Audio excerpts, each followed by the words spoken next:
क्लासा साहब, सबसे पहले आपसे, शहबाज शरीफ साहब कुर्बान होते नजर आ रहे हैं आपको, या आपको लगता है कि good strategy by PDM plus everybody else के सुप्रीम कोर्ट को पिछले बैकफुट पे डाल दिया? बड़ा आपका इंतहाई पॉइंटेड और मुश्किल सवाल है। बल्कि मुझे याद आ गया जब इमरान खान साहब से पहली दफा मुलाकात हुई थी ना प्राइम मिनिस्टर बनने के बाद, तो इसी तरह का उन्होंने अब्राप्ट को क्वेश्चन आपसे पूछ लिया था, याद है आपको? तो उन्होंने कहा जी काशिफ बताएं, आप पूछें। तो आपको कोई फौरी तौर पर जहन में नहीं है, तो आपने कहा सर जी लगता है आपकी तैयारी नहीं थी वजीर आजम बन के। उन्होंने कहा जी काशिफ बिल्कुल मेरी तैयारी नहीं थी, याद होगा आपको। तो आपने उसी तरह का सवाल मुझसे पूछ लिया कि जनाब शहबाज शरीफ साहब जो है जाते लग रहे या नहीं लग रहे। अच्छा, मेरा ये ख्याल है रीडिंग उनके चीफ जस्टिस साहब की जो अब तक की प्रोसीडिंग हुई है, मैं जाती तौर पर समझता हूं उन पर आगे जितनी तनकीद हुई है, गोलाबारी हुई है, पार्लियामेंट में हुई है, बहर हुई है, प्रेस कॉन्फ्रेंसेस, इवन मीडिया पे हुई है, उनमें जितनी आगे रेस्ट्रेंट का मुजाहरा मेरा ख्याल है इन्होंने किया है चीफ जस्टिस साहब ने। मुझे कोई माजी में कोई इस तरह की तारीख नहीं मिलती कि इतना सारा आप पे तनकीद हो रही है, हुकूमतें कर रही हूं, मीडिया कर रहा हो, आपके सोशल मीडिया पे हो रही, इसके बावजूद उन्होंने अब तक कोई एक भी नोटिस जारी नहीं किया। और जो मेरा ख्याल है हो सकते थे 10-15 तो अब तक हो चुके होने थे उस पर तौहीन अदालत के या उस पर जो अटैक किए थे। हाँ, वो अपने आर्डर्स में थोड़ा थोड़ा उनको रिमाइंड करवाते रहे हुकूमत को और पार्लियामेंट को। आज भी उन्होंने कहा ना सर, सियासतदान अपनी मर्जी का फैसला चाहते हैं। जी जी, लेकिन सर आपकी इस बात का मुझे फिर लगता है कि वो प्रॉबेबली अपने नोटिस जाया नहीं करेंगे, एक ही होएगा लेकिन मीनिंगफुल होएगा। Do you agree with this? एक ही होगा नोटिस पर वो मीनिंगफुल होगा। अब उसमें काशिफ जो मुझे लग रहा है ना, ऐसे लोग फिर एक ही दफा रिएक्ट करते हैं, मतलब वो फिर एक ही दफा रिएक्शन देते होते हैं, जो अपना इतना सारा बर्दाश्त कर रहे होते हैं ना अपने अंदर, हर एक की बात सुन रहे हैं, लेकिन अंदर तो एंगर आपको आ रहा होता है। अब सवाल यह है कि उसमें एक इंग्लिश का मुहावरा है ना, between the devil and deep blue sea. अब चीफ जस्टिस साहब के पास कोई रास्ता नहीं रहा, वो क्या करें? 14 मई वाले फैसले से वो 4 अप्रैल वाले से कैसे वापस जाएं?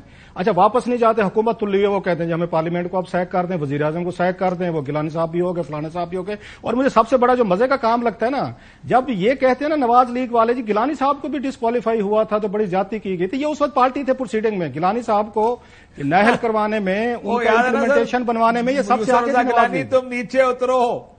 मुझे याद है उनकी अगेन तकरीर थी नवाज शरीफ साहब की, उनकी तकरीर थी, ये तो पार्लियामेंट में एक इनकी तकरीर है अपनी जगह पे, ये आपको याद होगा, बकायदा इंप्लीमेंटेशन के लिए उस फैसले पे जो जस्टिस खोसा साहब ने किया था, उनको सजा दी थी till the rising of the court. ये पीएमएल नवाज तो सबसे पेश थी, इन्होंने जाके बकायदा वहां पे दरखास्तें दी थी कि जनाब आप इस पर इंप्लीमेंटेशन लगाएं, जो आर्टिकल 62(3) वाले जो क्लाजेज हैं।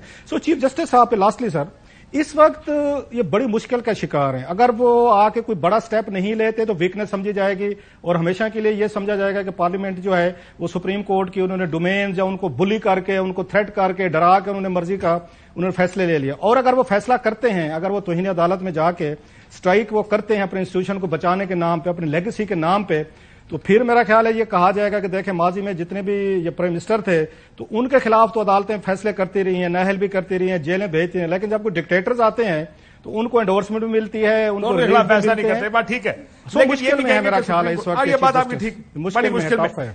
आपको लगता है ये मुश्किल मुख्तलिफ केस है भट्टी साहब? This is not the same parliament they are dealing with like all the other parliaments. देखिए, दो बड़ी चीजें, पहले सुप्रीम कोर्ट एक होती थी, पार्लियामेंट हमेशा डिवाइडेड होती थी। गिलानी साहब है लेकिन मियां साहब दूसरी साइड पे खड़े हैं। इस दफा मसला यह पार्लियामेंट एक है, सुप्रीम कोर्ट डिवाइडेड है, जो बड़ा कमजोरी है सुप्रीम कोर्ट की। पहली बात तो मुझे याद आ रहा है मियां मोहम्मद नवाज शरीफ 2011, 2012, क्या बात करते हो? एक वजीर आजम जाए, दूसरा जाए, तीसरा जाए, 10 चले जाएं, लेकिन सुप्रीम कोर्ट का हुक्म तो मानना पड़ेगा भाई। और शहबाज शरीफ साहब मेरे महबूब कायद के छोटे महबूब कहा, मफामती गुरु कहा करते थे, यूसुफ रजा गिलानी जरदारी की बात मत मानो, आइन की बात, सुप्रीम कोर्ट की बात मानो। सुप्रीम कोर्ट आइन की मुहाफिज है और हम सुप्रीम कोर्ट के मुहाफिज हैं। और नवाज शरीफ साहब कहा करते थे, आसफ अली जरदारी ये जो तुम लड़ा रहे हो ना यूसुफ रजा गिलानी को सुप्रीम कोर्ट से, ये मुल्क दुश्मनी भी है, मुल्क से गद्दारी भी है, आइन शिकनी भी है और एक इदारे पे चढ़ाइयां भी हैं। हम ऐसे नहीं होते कोई हम ये कोई जानवरों का मुआशरा है कि इस तरह के हम इस तरह करेंगे। मैं कुर्बान इंसानों के माशरे में नहीं होता। लेकिन मुझे एक बात बताए आप भाई, आपका सवाल आ गया, सवाल ये आपका ये आ गया कि 3 मरतबा टाइम दे चुके हैं चीफ जस्टिस साहब। एक ग्राउंड रियलिटीज देखिए कि सुप्रीम कोर्ट بہت زیادہ تب وہ بڑے ڈیسیژن کر پاتی جب وہ متحد ہو، ادارے اس کے پیچھے ہوں، ورنہ چیف جسٹس صاحب کو 97 والے حالات بھی یاد ہیں اور سجاد علی شاہ بھی یاد ہیں، نمبر 1۔ نمبر 2، بات یہ بھی ہے کہ یہ جو ادھوری اور جعلی بقول ان کی اپنی پارلیمنٹ تھی، اور جس سے غیر آئینی اور غیر اخلاقی یہ غیر اصولی اور سارا کچھ ہی غیر کر دیں، جس میں یہاں تک اور ڈیسپریشن اور فرسٹریشن اتنی ہے کہ چیف جسٹس صاحب کی سانس تک بات مبینہ طور پر پہنچ گئی، تو یہ انہوں نے کھڑا کر دیا، اپنے طور پہ آخری پتہ چل دیا۔ اب لاسٹ وہ سنا جا رہا ہے کہ عشائیہ جو دیا تھا اس میں 12 جج صاحبان تھے چیف جسٹس صاحب کے ساتھ، فائز صاحب نہیں تھے، عیسیٰ صاحب، لیکن اب 8 تو چیف جسٹس صاحب کے ساتھ ہیں، اور چیف جسٹس صاحب یہ بھی نہیں کر سکتے کہ ادھر سے واپس مڑ جائیں اور کہیں کہ آپ پہ میں چھوڑتا ہوں جب جی چاہے۔ نہ آگے جا جو سروف صاحب نے کہا نا، between the dual and the du Plessis, نہ آگے جانے جو گے نہ پیچھے۔ لیکن پتہ کیا، مجھے لگتا ہے اس دفعہ پارلیمنٹ بھی ریاکٹ کرے گی سر، پارلیمنٹ بھی بیٹھ کے نہیں لے گی۔ نہیں، استحقاق کمیٹی میں ہے، لیکن پتہ بات کیا، پتہ یہ کہ یہ بڑا مختلف۔ سر آپ استحقاق کمیٹی کی طرف جا رہے ہیں، میں کسی اور طرف جا رہا ہوں۔ دوسرا میرا خیال ہے اس دفعہ اگر وزیر اعظم کو کنٹیمپٹ میں بلایا، وزیر اعظم رؤف صاحب انکار کر دے گا آنے سے۔ میرا خیال ہے کہ آپ کی بات میں بڑا وزن ہے، جتنی انہوں نے یہاں پہ آ کے ڈیفینس اور ریزسٹنس دکھائی ہے۔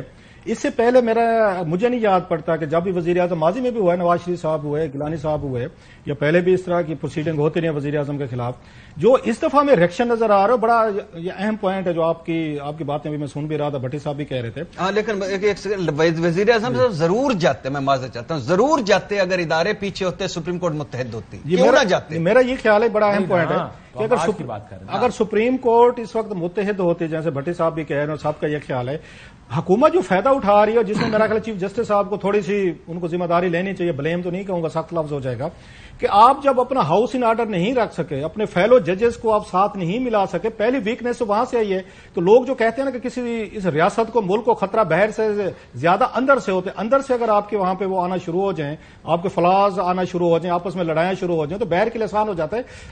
سو جو پہلا بڑا کلو ملا ہے حکومت کو، جس کے بعد وہ اگریسو ہوئی ہے، انہیں یہ لگا ہے کہ چیف جسٹس صاحب کی اپنے جو وہاں پہ یہ ججز ہیں ان کے ساتھ نہیں بنتی۔ مثلا آج والا جو بینچ ہے جو اس کے پروسیجرل جو ایکٹس کو دیکھ رہا ہے، اب اس میں جو 8 ججز بیٹھے ہوئے ہیں، آپ دیکھیں پھر جو سینئر ججز ہیں اس میں موجود نہیں ہے، اور یہی کمزوری جو ہے حکومت اس کو آ کے ایکسپلائٹ بھی کر رہی ہے، فائدہ بھی اٹھا رہی ہے۔ اچھا، پھر اس کے بعد یہ چیف جسٹس صاحب کو یہ بھی خوف ہو سکتا ہے۔ سر یہ تو کمزوری ہم جانتے ہیں نا پچھلے کافی دنوں سے، آپ کے خیال میں وزیر اعظم پیش ہوگا نہیں ہوگا رؤف صاحب کل کنٹیمپٹ؟ یار کاشی بڑا یہ مشکل سوال ہے کہ وزیر اعظم صاحب جو ہیں اگر ان کو نوٹس جاتا ہے، مجھے لگتا ہے کہ وہ عدالت جا کے وہ پیش ہوں گے، میری رائے ہے، ہو سکتا ہے بعد میں فیصلے وہ بدلیں، پیش ہو سکتے ہیں، وہاں پہ جا کر اپنا پوائنٹ آف ویو دے سکتے ہیں، یہی ایکسپلین کر سکتے ہیں کہ سر آپ کا جو آرڈر ہے وہ 3-2 والا ہے، تو ہم نہیں مانتے، ہم 4-3 والے مانتے ہیں۔ سو وہ کوئی ریزننگ دیں گے، اکیلے میرا خیال ہے وہ میدان خالی نہیں چھوڑیں گے، ان کی کوشش ہوگی کہ سپریم کورٹ جائیں، وہاں پہ اپنی تقریر کریں۔ فرد جرم میں آئی ہوتی نا رؤف صاحب، فرد